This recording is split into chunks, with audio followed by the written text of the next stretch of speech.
Ouais, clairement, je suis pas un homme de chrono, on va dire. Parcours comme ça atypique avec une montée, une descente technique, une remontée. Je me suis fait plaisir et le temps est plutôt sympa à l'arrivée. Ce Tour de France sur une note comme ça, c'est quoi? C'est réconfortant, plaisant? C'est quoi le mot? Ouais, bon, c'est toujours plus plaisant de finir sur une performance cool que plutôt en galère. Voilà, c'est une fin de Tour de France atypique. Hein. Je pense que je suis pas sûr qu'on revoit ça dans ma carrière. Je ne reverrai pas une autre arrivée qu'à Paris. Donc, on profite de l'événement et voilà quoi. Quel bilan vous faites de ce tour-là? Personnellement, je suis quand même assez satisfait. J'ai joué la gagne sur l'étape de Bologne en faisant 3e. J'ai amélioré ma meilleure paire sur le tour. Forcément, j'aurais aimé me rapprocher de la victoire.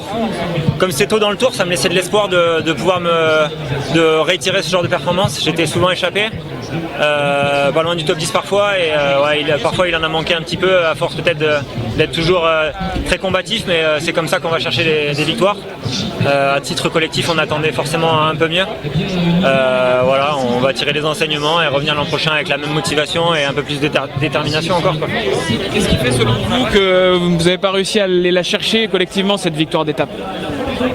Collectif, je suis pas sûr que ce soit quelque chose de collectif. Au final, on peut mettre toutes les stratégies en place. Gagner une étape sur le tour, ça reste une performance aussi individuelle et un exploit individuel. Hein. Il faut le dire. Tous les coureurs, on regarde tous les coureurs qui ont gagné des étapes, c'est des grands champions, des champions en devenir.